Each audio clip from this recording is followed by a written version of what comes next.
have today Benjamin Duffy, the AVP of Digital Learning and Knowledge Solutions in Learning and Development at Unum, as well as Kristen Warsky, the Senior Content Manager, also at Unum. So please give them a big hand to welcome them and let them share.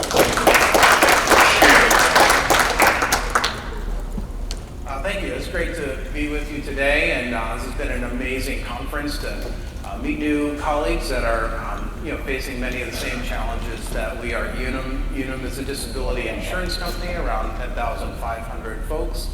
And we're here to just tell you a little bit of the story. And as with any good story, we welcome questions along the way. I have kids, they're always great at that. So, don't be afraid to raise your hand, ask a question, ask us to describe a little bit more. We're going to take you on a journey that goes back a little ways. Kristen Warsky is here, and we had very different lived experiences at Unum that are together lived experience now, as we're both on the same team. And we're going to tell you a little story. Once upon a time, right? Knowledge and documentation lived within the business. It was largely team-based. It was authored by team leads in relatively informal ways. Unum has chartered a decades-long journey to transform KM into a strategic business advantage by aligning knowledge and learning and unifying our practices across the enterprise for learning and knowledge within an L&D Center of Excellence.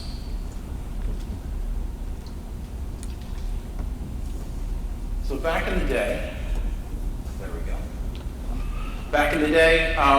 content developers of policy and process documentation, so that's the world of KM that we're going to be talking about. It is the documentation that supports the work about 7,000 of our employees do to support clients and customer-facing interactions. This documentation existed within business silos. The folks that authored it were leads in their roles and managing day-to-day work in the business. They happen to be good writers. They happen to be the subject matter experts in their spaces. And Kristen Warsky, we're asked, like, can you write that down? It's great. I just would love for you to write that thing down that you just said, and we can have everyone be able to access it. So, Kristen, can you tell us a little bit about your background and how you started out in content development? Yes, so I have been at Unum for a little over 20 years. And when I first started, there was little or no formal written documentation. When I was trained, it was all verbal. Literally people just sitting side by side, showing people how to go through the motions. We have multiple systems, we have multiple product lines, but nothing formal. So based on the nature of my role, I really found the need to create my own documentation. And as I continued to progress, get different business acumen, I started creating formal procedures and also started creating training materials to fill that gap so that as additional new hires came on, there was something already set for utilization. And what area were you in? So when I first started, I was in benefits. So Unum is an insurance company. There really are two sides to Unum. I was on the benefits side, and I was in a area that supported our claims payers. Let's talk a little bit about the problems that you may have encountered with the silent approach. Yes. So we were all doing our own thing. It was very little oversight, very formalized, guidance. So really it was just the whatever fits your style of learning or how you are going to remember to do X, Y, or Z. Back in the day, we all had cubicles, and there were definitely lots of notes on walls, notes on computer screens. All right, so we're going to fast forward a little bit to maybe about 10 years ago. There was some early consolidation, so some different business areas consolidated some centers of excellence within those business areas, and we saw some early standardization and formalization of documentation. And so corporate communications led an effort with the intranet to start establishing a single source of truth. And so in your role, what did early standardization look like? So there was a formalized Word template that was generated, which at least gave the individuals creating the documentation in the business something consistent to use. And that allowed it to be input into the knowledge management base with some kind of consistency. It had a customized ribbon, which really led to at least visually allowing people to see that consistent visual process documentation. And having the KM system obviously centralized that. So rather than having that on personal O drives, SharePoint sites, it was more of the one-stop shop. So, early, there was, in the Benefit Center, I worked in the Learning and Development Department, and I noticed that there is some fits and starts with using the template and some definite outliers there. So let's talk a little bit, maybe you could share how you started partnering with other content developers to ensure that you are adhering to standards and spreading the standards. Right. So basically it was all about getting buy-in. So training people to use this template. So moving away from all the random methods and trying to get some standardization around it. So training individuals to use that document, but also at the same time, if they could have some ownership in that process, we would get buy-in. So that was sort of the whole kind of hook. And so also that allowed people to review the process documentation that had already been created. So at the same time that we were training people to create documentation, we were also trying to review existing documentation, have regularly scheduled expiration reviews. There was peer reviews. We also created like a policy review committee so that there was some oversight, and due to the nature of our business, there are legal reviews, and so people were able to participate in that. And as part of the KM system, there was a team created that were really the gatekeepers of what was going into our system, so that they kind of were able to create some guidance around that. Nice. It was not long after that early consolidation happened that we saw the emergence of knowledge management leadership. And so, your area operational shared services, they built operational area and for document and content. Their policy and process authors, they were moved to centralized teams. And there was some standardization and best practices and expertise that emerged. And there were additional mergers of shared service teams at that time.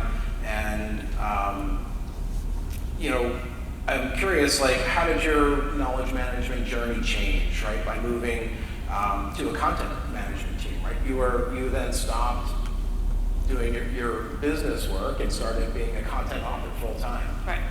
Right. So I really went from doing a full-time job and documenting my own full-time job to a dedicated content manager role on a team with just other content managers. At this point, I also changed to the other side of the organization. So I went from the Benefit Center to support our field and client management operations. So there was a bit of a shift there as well as far as who I worked with and business partners. That was basically a shared services organization. And so being on a team with just dedicated content managers, but we had all come from the business. So not many of us probably had prior formal technical writing training, but we were able to bring our business knowledge and translate that into process documentation. We brought our contacts, we brought our former coworkers that were now our SMEs and our contacts, and really kind of built out this pool of knowledge within this team. And around that same time, it's about 7 years ago, we were training our learning consultants to author process documentation as well. So there was a mix of business specialists and learning specialists. trying to craft the how do you do process A, B, or C work. So it was definitely not a unified approach. We shared best practices. We consulted with each other on how to store and share and organize and document the work. But it was really the first time we were seeing consolidation of expertise and real formal practice emerge of authoring. So, how did that consolidation impact you and your team? Well, we did start to continue to bring in other outlying areas into this shared services organization. So by bringing them in, we just created, we're able to continue to work on that consistency and standardization. We stood up a support model where we kind of went out to business areas and kind of marketed ourselves. We tried to show them the benefits of bringing their content into the system, get off SharePoint, create that visibility across the organization. Yeah, so in learning, I was seeing just a big marketing effort to create a value story and value proposition that the business would see, so that they would say maybe some of those subject matter experts should be full-time authors, and they should be a part of codifying the knowledge that we have in all of these business units. And so there was further consolidation. That value story was gaining traction. We had digital learning experts across the enterprise 3 years ago unite into corporate learning and development, and we launched an enterprise knowledge base. So we moved away from an Oracle solution that basically ingested Word documents with the constraints of custom Word ribbon, and we launched a knowledge base instead of a document repository. And really, we're able to lean into some significant benefits when it came to content findability, structural browsing to documents, home pages for different groups so that they could quickly get to some of the assets that they needed, whereas before everything was just in a large structure that you could access from the corporate homepage, and when you did a search, you might find documents from 5-10 years ago instead of documents that can help you out with a process. And so, considering that there are different practices for different parts of the enterprise, how do you think the consolidation of digital learning expertise into L&D and the launch of a knowledge base, how do you think that impacted the enterprise? Well, just having it as a centralized location and having that standardization across all orgs tremendously. It allowed people to have that visibility, to have that consistency, have the same experience throughout, versus randomized little pockets. Migration. So I just remember there were so many pockets of SharePoint sites. So before, there was some codified knowledge in our corporate intranet. Remember doing some early discovery sessions and finding that there were as many SharePoint sites out there as there were employees, and tons of knowledge pockets in different spaces. And so, this migration work was all done by separate teams. It wasn't done just by that digital learning team. So how did you partner to ensure standardization and consistency? Right, so at this point, we are still separate teams, but we're trying to move into the same system. So we really had large Q&A sessions. We had a wiki that we created. We had a content hub so that people could see, the standards that we had set forth. That was all being done separately amongst multiple business areas. My team specifically took it upon ourselves to look at our content to try to expire at least 20% of our existing documentation for either based on hits, based on it being underutilized, or based on it being outdated. We looked at our metadata as well to look at things like user groups and how that was going to change as we migrated into the new system, so that would be cleaned up before we did that. And we did share those best practices with other areas to suggest that they do the same. And then, as we got into the depths of the migration, there was a necessity to have daily huddles and to really keep in touch with our teammates and then also with other business areas, make sure that we were consistent. There were pockets of groups that, for business needs, still had a little bit of a different style or approach, but it was usually pretty specific to those different organizations.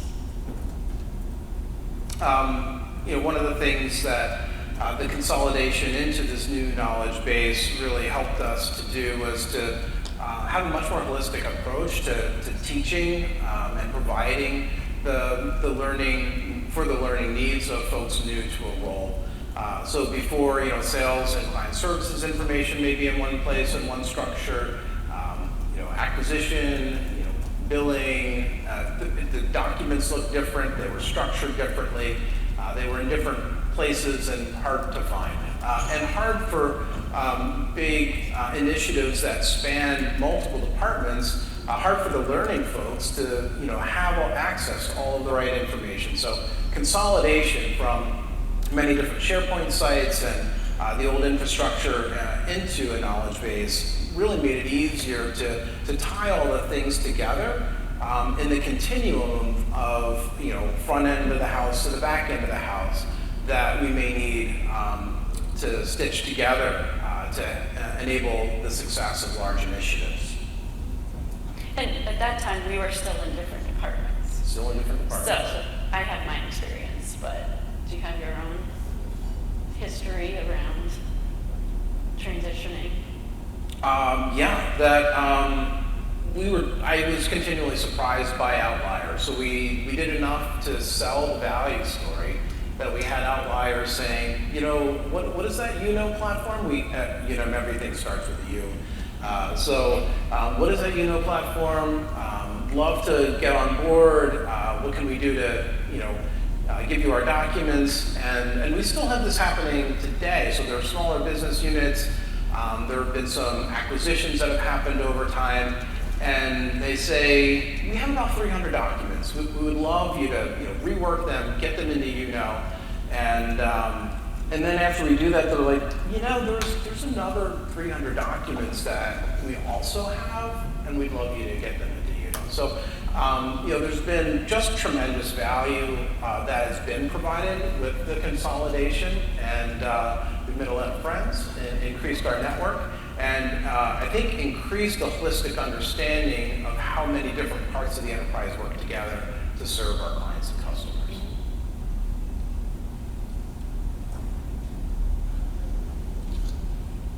And so, the next chapter is that digital knowledge solutions launches. So within the digital learning team, our leading knowledge manager is promoted to director and inherits process documentation authors from that shared services team. You were under quality, I believe, before, right? Well, my history is I was actually in 3 different organizations with multiple managers. That was the last organization I was in before we all moved into the consolidated digital learning. It was various areas based on the specific users we supported until we consolidated. And there's just a huge effort. So the quality organization had lawyers and had content writers and was going through a transformation and consolidation effort themselves. And so I remember talking with the vice president over there, and she was saying, Ben, I'd love you to join me in this journey. Want you to support our exploration into the best way to do this work, the best way for her team to be organized. And I was like, wow, that's super interesting. She's like, I think the process documentation, it's a lot like learning. And that knowledge content, if we maybe put it as close to learning as possible, we're gonna benefit the audience, we're gonna benefit the employees at Unum. And so we finally merged into one organization 2 years ago, 2.5 years ago, and under the umbrella of learning and development. And we have a Center of Excellence. We have 4 centers of excellence in learning and development, content and curriculum. We have learning business partners. We have digital learning and knowledge solutions, and we have learning delivery. And together, these centers of excellence really work holistically across the problems and the challenges and the new business ventures that Unum launches to have a holistic approach that encompasses deep understanding of the business, the ability to write the processes and work with the businesses to understand how to articulate, what needs to happen from point A to point Z. And it's been fascinating to pair process documentation experts with learning experts as we create and craft curriculum. So I've been really encouraged and inspired by the unification of process documentation KM and learning. Sorry. Could you just share the 4 COEs again? Sure. Maybe share the size. Yeah, sure thing. Digital learning and knowledge solutions is one. That's my team. We have learning delivery. So my team has 33 members. About half are focused on creating digital learning experiences. The other half on creating process documentation with a few excellent learning technologists like Litza in the mix to help us run the infrastructure that all of that stuff works and is distributed from. We have learning delivery, and I think there's 50 in learning delivery.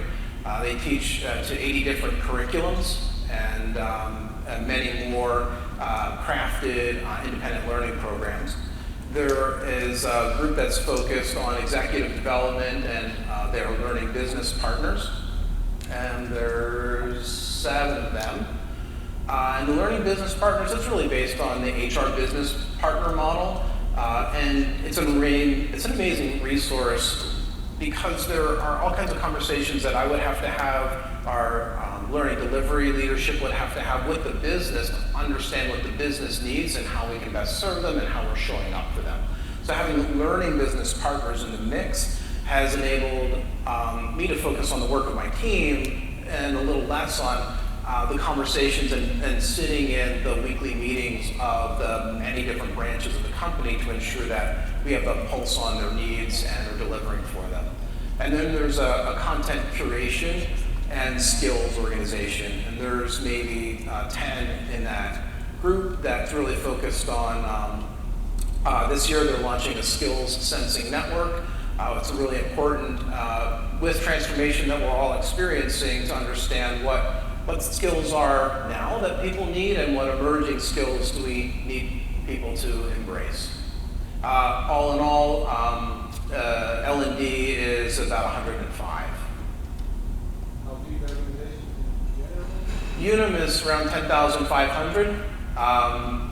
We have around 7,000 knowledge workers that use our knowledge base on a daily basis that support our clients in customer-facing activity.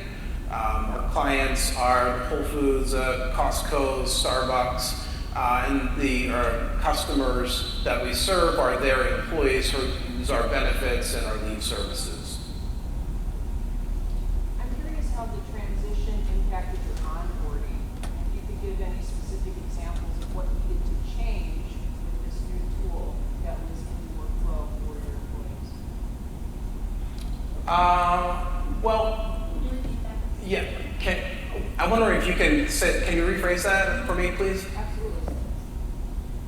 I've heard a lot of examples of how you would market and promote, and I'm assuming that's to existing employees, but new hires coming on, did the onboarding change, and if so, how?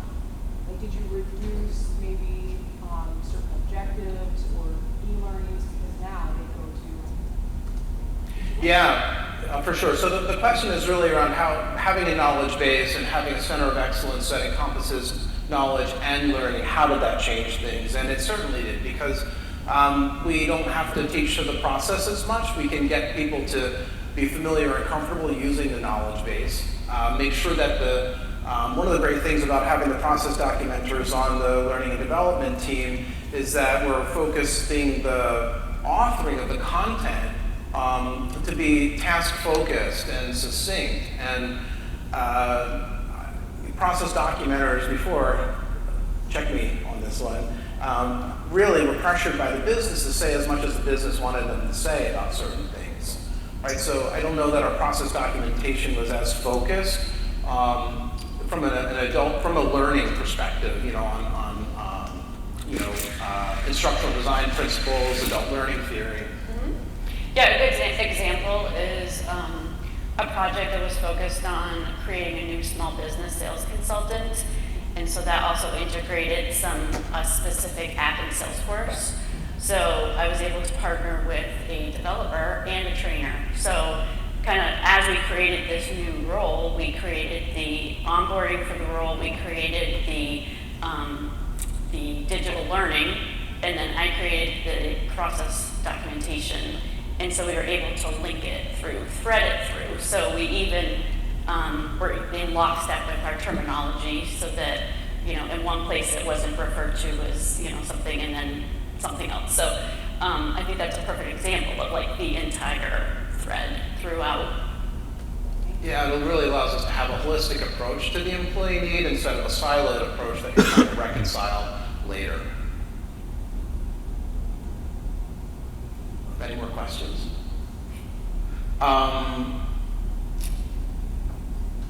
Sorry, Yeah? so Ben, are you the knowledge management director? Well, what's interesting is that when I started, I'm the AVP of Digital Learning and Knowledge Solutions, and so when the digital learning folks came together, and before L&D was even formed, the first consolidation was like, wow, there's digital learning experts spread all across the company. Let's put them together and create some efficiencies.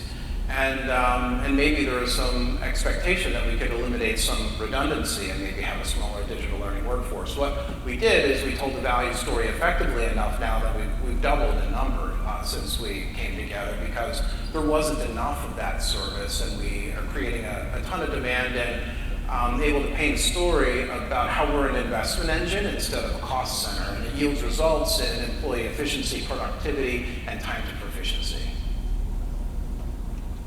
And what we're focused on, I'm so inspired by some of the sessions that I've attended where KM is there's a huge world of KM. Our focus from a KM perspective is pretty limited in my world, in the digital learning world, and it's really around the processes and the description of the processes that people need to do good work in the company. And so I'm really curious and interested in exploring how we can expand our expertise to serve more of the needs of the business at large. And the last chapter in our story here is this digital knowledge center of excellence. So we promoted the manager of the process documentation team. Now we are calling them digital learning experts, digital learning consultants. And they work out of a center of excellence focused on documentation that supports the workforce as efficiently and effectively as possible. We are talking with our vendor about how to surface the knowledge in the workflow. We're reconsidering how we do onboarding, because, if things are succinct and task-focused in that knowledge base, then we don't need to tell all of that ahead of time. We can point people to that, get people really comfortable leveraging that knowledge in the flow of work, and then spend a lot more time introducing them to the complex scenarios of the work. The fact that people are calling us on some of the worst days of their lives with the biggest challenges that they've experienced, and needing our services to help keep them financially stable and help them to retain their jobs. Job roles now exist to support knowledge management at the enterprise level. Most knowledge authors work on the same team that manages the infrastructure, so we're actually focused on tuning what the content looks like, how it's authored, so that it works well with that environment, instead of just having Word docs that are stuck in a taxonomy that people can browse to. Some of the real benefits have been realized in major business transformations, where We hear, from our CEO that we're gonna go down this whole new avenue. We're gonna bring in this whole new system, and it's gonna affect everyone from sales through servicing. And now we can approach that in a real holistic way. Your example was fantastic because we are able to think about what are the processes that people will be doing, how do we need to train them on those processes, and we're now using tools like WalkMe on top of our newest systems to surface and point the worker to the process documentation that they'll need in that moment. And this coming year, we're going to do a lot of work in that space to float learning and reference that is highly contextual to that worker and to the process that they're trying to do on the tool. And so now, I really believe that knowledge and learning at Unum are viewed as a competitive advantage. We have year on year added to our staff, added to our capabilities. We have IT coming to us and saying, like, you have professional authors on your staff? Like, how does that work? Can we get some of their bandwidth?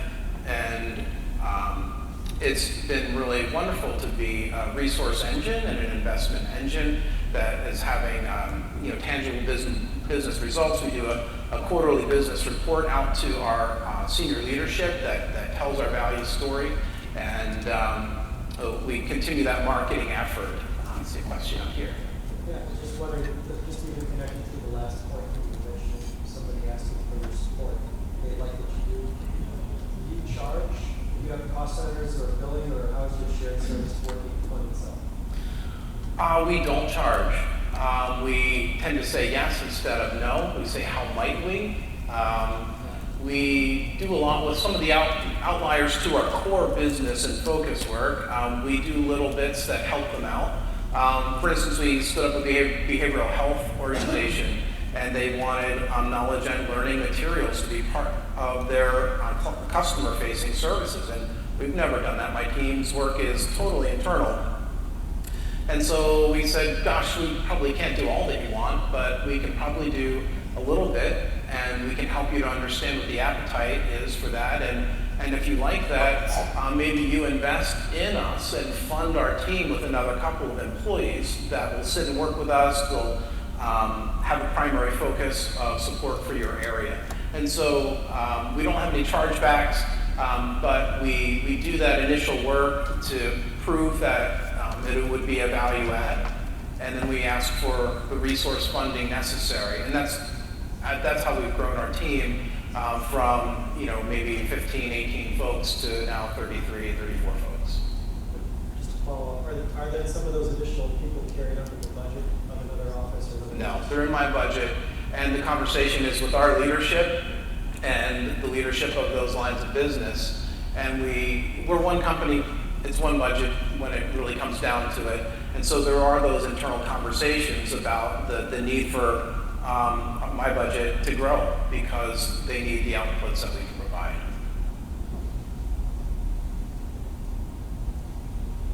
So you did some process documentation. What are you capturing your actual processes in? How does that relate to the process documentation? Or are you capturing your processes in the documentation? A little bit of both. It's a fascinating conversation that we have. I recently had a senior business leader come to me and say, I want you to be responsible for our processes. And I'm like, that's not what we do. You're responsible for your process. You map the process. And we bring in an expert to make it understandable for anyone that needs to follow it. Mm-hmm. Yes, I agree. But you were telling me about some software that is used, right? So there's some process mapping software that the business uses. Yes. So depending on the issue, the problem, the request, we can have continuous improvement consultants do process mapping. We would be engaged in that process with the business, with SMEs, but also leadership, because the expectation out of those sessions would be change. And then as part of that process, we would identify where the business updates would need to be made, and then I would be the one updating the process documentation as a result of those mapping sessions. Do the businesses always understand like the ramifications of their own change?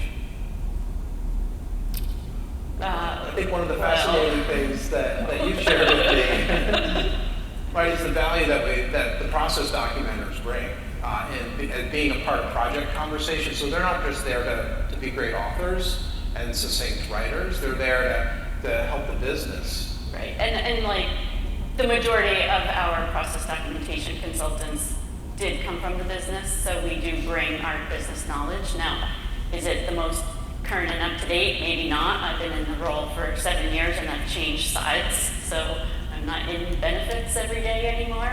But we have enough insight to the life cycle of our business to know if there's upstream or downstream impacts.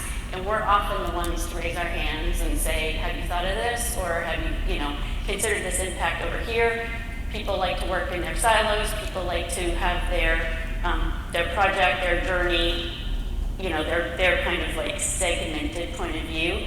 And because we're documenting for everyone across the enterprise, we are the people that are like, if you're thinking about this one organization, but you're impacting 3, we know where we need to go, consider those other impacts. So we're often those, that voice when someone else might want us to just write it down. But we, often raise those issues. Yeah, it's a real hidden part of the value story that I try to champion is that, the sooner you bring in the process experts that can help you to author those new processes, the sooner you'll understand the impacts of change not only in your organization, but in others. Any other questions?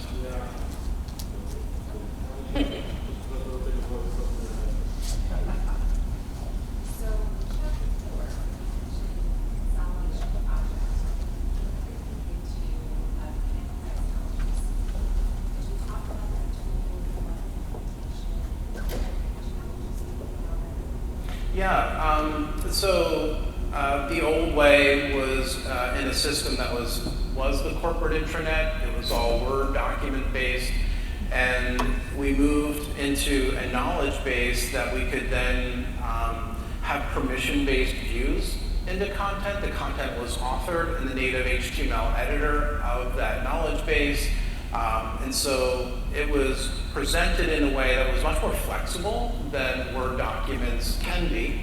And search then was also tuned for the person. So we didn't have role-based permissions at all before. And you went to search for everything, and if you leave, we do leave servicing for organizations. If you type the word leave into, you get your own leave. You get corporate employee documents. You get policy or process documents. And they could be from everyone from sales to billing to servicing. So now the knowledge base, one of the best benefits of the knowledge base is that we have role-based segmentation to that knowledge. So you don't have to look at the whole ocean of information. You get to look at a lane or the adjacent lanes to you. Any thoughts there?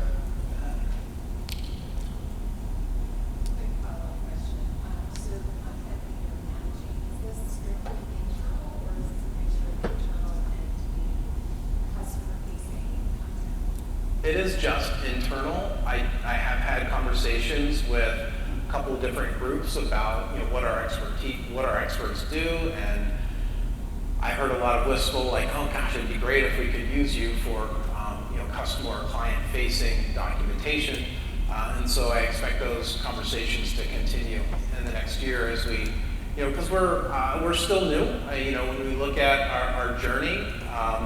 We've done the work to create a center of excellence, but the value proposition and the opportunities that we can go after, there's still a lot more out there. And there's a lot of people doing work off the side of their desk that wish they weren't and wish they could hand it over to a center of excellence to do. Yeah, I was wondering what other kind of non-management activities going on in your organisation, if any, or are you the only kind of label knowledge management label? It must be like a lot of knowledge flying around the organisation.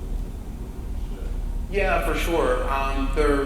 they tend to be in IT, they tend to be labeled as transformation organizations, and they're there to kind of analyze our customer needs, the customer journey processes. They're responsible for trying to create automation based on understanding of results, and so that's where I see other knowledge spaces, and of course there's the corporate intranet, corporate communications runs that. There are policy and procedure documentation that affects workers and our worker relationship to Unum that's there, and that we don't manage that at all. Corporate communications manages that. It's like this is best practices. Do you have any kind of formal structures set up to share those kind of things, or is that kind of knowledge management sharing, knowledge sharing, how all the organization communities practice and that? We don't, and I think that would be very important. I'm inspired by the story that I just heard before us about peanut butter and jelly, and how L&D in that case really is helping to create and surface best practices that are out there. We're an insurance company. We get sued all the time, and there's a ton of reluctance to percolate team-based knowledge, practices that may be best in a particular organization. There's a lot of reluctance to kind of codify that without a lot of expertise and lawyers in play. So I think some of that has limited and stifled our approach to knowledge management as a discipline in general, which is why I'm being very specific about what our lane in knowledge management is. And it's really around the knowledge that supports the activities with our clients and customers. Yeah, I hear you. Your definition of crisis is quite broad.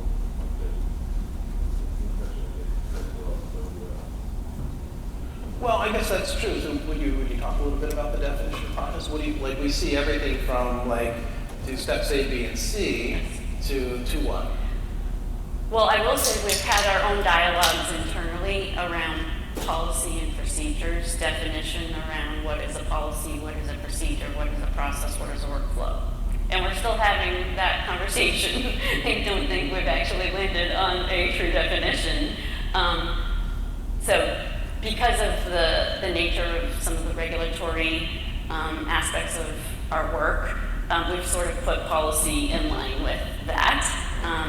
And so then everything kind of else falls into the big bucket of process or procedure, but it can really vary. So we have contact centers who are just getting, phone calls, emails from customers, from brokers, from plan admins, need that information as fast as possible. So for them, a process or procedure is really a task grid of what is my service request, how can I get to that information as quickly, as fast as possible. Whereas someone who's possibly implementing a new case for a customer, those can last months. So they're going through multiple steps with customers, with brokers, and that is, very, very long. It's just very in-depth and complicated. And then you build on different complexities based on products or third-party companies that we do business with. So it is very, very based on business area and business group and role. So I don't know if that helps, but it goes everywhere from quick task grids to step action to scary 80-page documents, that just is like, here you go, try to figure it out, which is why we're trying to utilize these systems where, we can quickly get people what they need by their search and narrow their view of this documentation to help with some of that. Underwriting and some other business units are great at saying, that job is a process. And it takes about 100, they'll give us a 100-page document, 120-page document that describes everything that role could do. And maybe there are there's steps in an action table, and jump from here to page 14 if you didn't have to do any of that stuff between. And so we help them try to make sense of that and say, we could probably break this down, compartmentalize it, bring in instructional design principles and chunking to make it more consumable.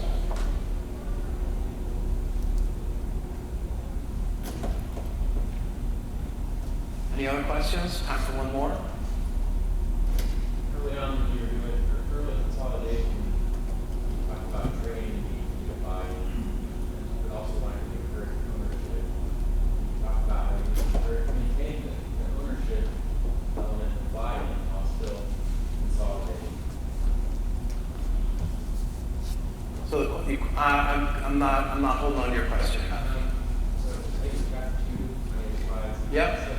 With need for buy-in, doing early consolidation, and you mentioned the two words, train and ownership. Yeah. I just wondered if you could elaborate on that. Yeah, I think because that was early in the story, that's when a lot of that content development was still in the business areas. So before it was formalized, just trying to train individuals to be able to learn how to create good content and therefore getting their buy-in to like really honestly like dig into their role, to be specific, to create that process or procedure document so that there was clarity. It allowed us to get visibility into gaps or things that we need to clarify. So I think that's kind of where that might have been coming from. Yeah, and I would say when I first got introduced to a lot of the documentation, it was just really long-winded.